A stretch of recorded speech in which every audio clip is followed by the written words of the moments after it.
உலகெங்கிலும் உள்ள spiritual tax நேயர்களுக்கு என் மனமார்ந்த வணக்கங்கள்.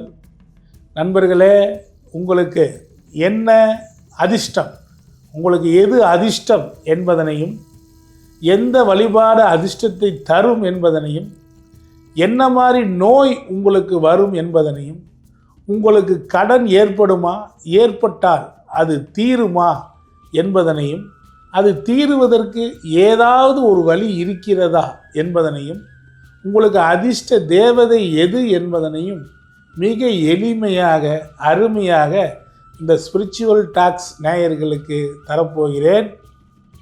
நன்றாக கேட்டுக்கொள்ளுங்கள். ராசி வாரியாக 12 ராசி லக்னக்காரங்களுக்கும் தரப்போகிறேன்.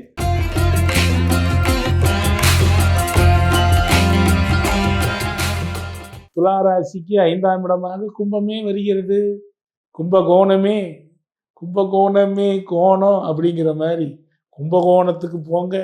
அங்கே இருக்கிற கோயில்கள் கும்பேஸ்வரரை வழிபட்டால் அற்புதமான லாபங்கள் கிடைக்குது.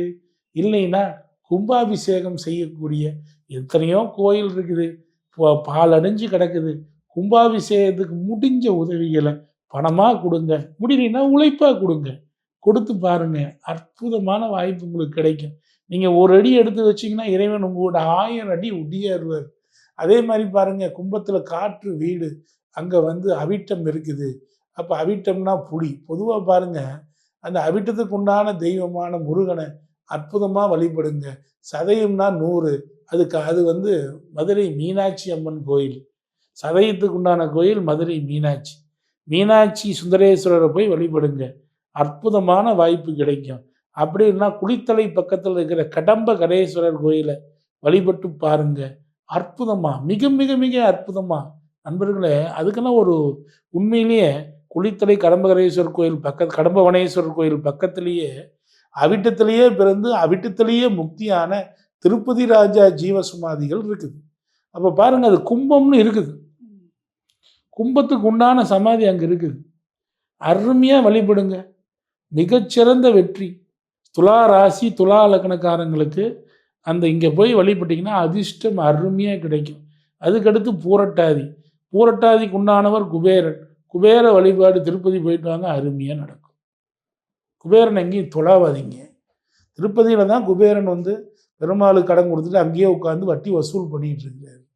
அந்த இடத்துல எதுவாக இருக்கிறாரு, உண்டியலாக இருக்கிறாரு. உண்டியல் இருக்கும் இடம் தான் குபேரனுடைய ஸ்தானம்.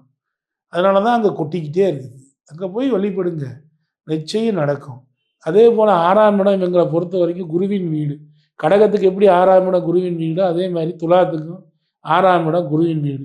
கடன் வாங்கினா மாட்டிக்குவாங்க, கடனால் தொந்தரவு.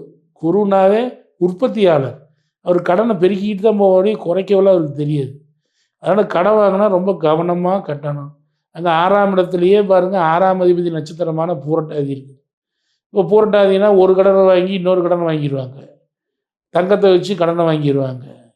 அதுக்கடுத்து உத்திரட்டாதி இருக்குது, வீடு வாங்க கடன் வாங்குவாங்க, வாகனம் வாங்க கடன் வாங்குவாங்க, அது சொத்து வாங்க கடன் வாங்குவாங்க. அப்புறம் ரேவதி இருக்குது, அப்போ தொழிலுக்காக கடன் வாங்குவாங்க. சும்மாவே ஏதாவது பிரச்சனைக்கு தான் வட்டி கட்டுறதுக்கு இன்னொரு கடனை வாங்கி வட்டியை கட்டுவாங்க. வட்டிக்கு மேல் வட்டி ஆகுது. வட்டி கட்டணும்னா உழைச்சி கட்டணும். ஆனால் இந்த துலா ராசி துலா லக்கணம்லாம் என்ன பண்ணுவாங்கன்னா, வட்டிக்கு வாங்கி வட்டி கட்டுறது, இந்த மாதிரி அமைப்பு இருக்கும். இதையெல்லாம் நீங்கள் தவிர்க்கணும், இல்லைன்னா பெருங்கடனில் மாட்டிக்குவீங்க. அப்போது இந்த துலா ராசியை 5ஆம் இடத்தையும் 6ஆம் இடத்தையும் இணைக்கிறது பூரட்டாதி நட்சத்திரம் தான். இப்போ பூரட்டாதி நட்சத்திரத்தன்னைக்கு திருப்பதி போங்க, அவரே கடன்காரன், கடனை ஒழுங்காக கட்டுவீங்க. கடனை ஒழுங்காக கட்டுறதுக்கே நீங்கள் பூரட்டாதி நட்சத்திரத்தன்னைக்கு திருப்பதி போய் மொட்டையை போட்டு வந்தீங்கன்னா கடன் ரெகுலரைஸ் ஆகும். முழுமையோ அடையுதோ அடையிலையோ ஒரு ரெகுலரைஸாக கட்டுறதுக்கு உண்டான வாய்ப்புகளை கட்டாயம் அந்த இறைவன் உங்களுக்கு கொடுப்பான். அப்புறம் பாருங்கள், 6ஆம் இடமான மீனத்துக்கு நிவர்த்தி ஸ்தானம் கன்னி, அங்கே உத்திரம் இருக்குது. அப்போ உத்திரம்னா நீங்கள் என்ன பண்ணணும், சிவ வழிபாடு. உத்திர நட்சத்திரத்து அன்னைக்கெல்லாம் போய் பக்கத்தில் இருக்க சிவபெருமான் ஆலயத்துக்கு வழிபாடு பண்ணுறது. இல்லைன்னா உத்திரம்னா என்னது, மேலே உத்திரம் போடுறது. அதாவது ஏதாவது கோயில்களுக்கோ அல்லது ஏதாவது ஒரு அனாதை ஆசிரமத்திற்கோ மேலே சிமெண்ட் போடுறதுக்கு, சிமெண்ட்டு ஜல்லி, கம்பி இந்த மாதிரி வாங்கி கொடுக்கறது மிகச்சிறந்த அமைப்பு. அல்லது அஸ்த நட்சத்திரம் இருக்குது. அஸ்தம்னாவே என்னது? கைகள். கை சார்ந்த பிரச்சனை உடையவங்களுக்கு வெற்றி தருது. அதாவது சில பேர் கை இழந்து இருக்கக்கூடிய ஆசிரமங்கள் நிறைய பேர் இருப்பாங்க. அவங்களுக்கு உதவுனீங்கன்னா ரொம்ப அற்புதமான ஒரு அமைப்பு உங்களுக்கு கிடைக்கும். அப்புறம் சித்திரை நட்சத்திரம் இருக்குது. அப்போ நீங்க ஒண்ணும் பண்ண வேண்டாம். 12ஆம் இடமான புதனை இயக்குனீங்கன்னாவே, புதன் அங்க வந்து மீனாட்சி அம்மனா இருக்காங்க. அங்க போய் வழிபட்டீங்கனாலும் அருமையான வாய்ப்புகளை நிச்சயமா கொடுப்பாருன்னு சொல்லி வாழ்த்தி வணங்குகிறேன். நன்றி நண்பர்களே. 12 ராசி லக்கணக்காரர்களுக்கும் அதிர்ஷ்டம் சம்பந்தமாகவும், நோய் சம்பந்தமாகவும், கடன் தீர்வு சம்பந்தமாகவும் உங்களுக்கு அற்புதமான விஷயங்களை கொடுத்துள்ளேன். மேசம் முதல் மீனம் வரை. இது மட்டுமல்ல, இதுபோல் இன்னும் பல விஷயங்கள் ஜோதிடத்தில் இருக்கின்றன. ஜோதிடம் மகா அற்புதம், மகா எளிமை. இந்த ஸ்பிரிச்சுவல் டாக்ஸ் நேயர்களுக்கு அற்புதமான பல விஷயங்களை இதில் நான் இந்த வீடியோவில் கொடுத்துருக்கேன். இது ஒரு பார்ட்டு தான். இன்னும் பல விஷயம் இருக்குது. அவைகள்லாம் எதிர்காலத்தில் உங்களுக்கு கொடுக்குறேன். உங்களுக்கு ஜாதகம் பார்க்கணும், எங்கிட்ட வந்து ஜாதகம் பார்க்கணும்னு நீங்கள் நினச்சிங்கன்னா என்னுடைய நம்பரான 9842737800, அதாவது 98422737 என்கின்ற எண்ணிற்கு தொடர்பு கொண்டு நீங்கள் என்னுடைய கட்டணத்தை தெரிஞ்சுக்கிட்டு கட்டணம் கட்டி முன்கூட்டியே அப்பாயின்மெண்ட் வாங்கிட்டு வாங்க. உங்களுக்கு ஜோதிடத்தில் எந்த சந்தேகம் இருந்தாலும் தீர்த்து வைக்கிறேன்.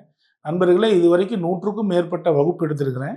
ஜோதிடத்தில் என்ன சந்தேகம்னாலும் என்னுடைய வகுப்பை நீங்கள் ஒரு வகுப்பு வாங்கி படித்தாவே அது இருக்கிற எல்லாம் நீங்கள் ஜோதிடம்னா என்னங்கிறத நீங்கள் அந்த ஒரு வகுப்பில் தெரிஞ்சுக்குவீங்க.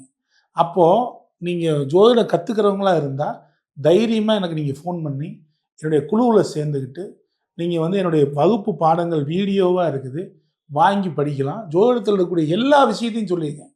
நீங்கள் திசா புத்தியிலிருந்து, திருமண பொருத்தத்தில் இருந்து, ஆயிலிருந்து, என்ன தொழிலை பற்றி, A to Z பரிகாரங்களை பற்றி, வயதோட்டம்னு ஒரு சப்ஜெக்டை பற்றி, ஆண்டவர் பிரசன்னத்தை பற்றி, பிரசன்ன சப்ஜெக்ட், இப்படி 100 வகுப்பு எடுத்திருக்கு. 27 நட்சத்திரங்களை பற்றி எல்லாமே கொடுத்துருக்கு. அதிர்ஷ்டம் சம்பந்தமான வகுப்பு, வாஸ்து, என்னென்ன இருக்குது எல்லாமே இந்த ஜோதிடத்தில் நான் எடுக்காத பாடம் இல்லை. பல்லாயிரக்கணக்கான மாணவர்கள் என்னால் உருவாக்கப்பட்டிருக்காங்க. பல்லாயிரக்கணக்கான பேர் என்கிட்ட படிக்கிறாங்க. நீங்களும் படிக்கணும்னு விருப்பப்பட்டீங்கன்னா எங்கள் ஆண்டவர் ஆஸ்ட்ரோ அகாடமி சார்பில் ஏற்கனவே எடுத்த வீடியோக்கள் இருக்குது. தொடர்ந்து மாதம் மாதம் வகுப்புகளும் போட்டு வரோம். ஜோதிட சித்தன்கிற யூடியூப் சேனலில் அது வரும். அதை நீங்கள் பார்க்குறனாலும் பார்த்துக்கலாம். உங்களுடைய விருப்ப பிரகாரம் நீங்கள் எங்கள்கிட்ட சேரணும் அப்படின்னா என்னுடைய நம்பருக்கு காண்டாக்ட் பண்ணிங்கன்னா உங்களை மாணவராகவும் சேர்த்துக்கிறோம். இல்லை அப்பாயின்மெண்ட் வேணுனாலும் என்னுடைய நம்பருக்கு காண்டாக்ட் பண்ணி வாங்கிக்கோங்க. பொதுவாக 12 ராசிகளுக்கும் உண்டான கடன், இப்போது ஒரு ராசிக்கு ஒரு விதமான கடன் ஏற்படுது, இன்னொரு ராசிக்கு அந்த கடன் அப்படியே மாறுது. ஏன் இவர் வீட்டுக்கு கடன் வாங்குறாரு, ஏன் இவர் வந்து கல்வி கடன் வாங்குறாரு, ஏன் இவர் வாகனத்துக்கு வாங்குறாரு, இப்படி மாறி மாறி கடன்கள் வருது. சில பேர் அடைச்சிட்றாங்க, சில பேர் சீஸ் பண்ணிட்டு போயிடுறாங்க. கடனால் அவமானப்படுறதுங்கிறது ரொம்ப எளிமையாக போயிடுது. அப்போது இந்த கடனை தீர்க்கிறதுக்கு என்னதான் என் வழி அப்படின்னா, எளிமையாக நீங்கள் செய்யக்கூடிய அளவில் வழிபடக்கூடிய தெய்வங்கள் எல்லாமே உங்களுக்கு 12 ராசிக்கும் லக்கணத்துக்கு நான் கொடுத்துருக்கேன். அது மட்டும் இல்லை, அதிர்ஷ்டம் சார், அதிர்ஷ்டம் இருந்தால், கொஞ்சோண்டு லக்கு இருந்தால் எவ்வளோ பெரிய பிரச்சனையும் நீங்கள் ரொம்ப சிம்பிளிஃபைவாக எடுத்துகிட்டு ஓடிடலாம்.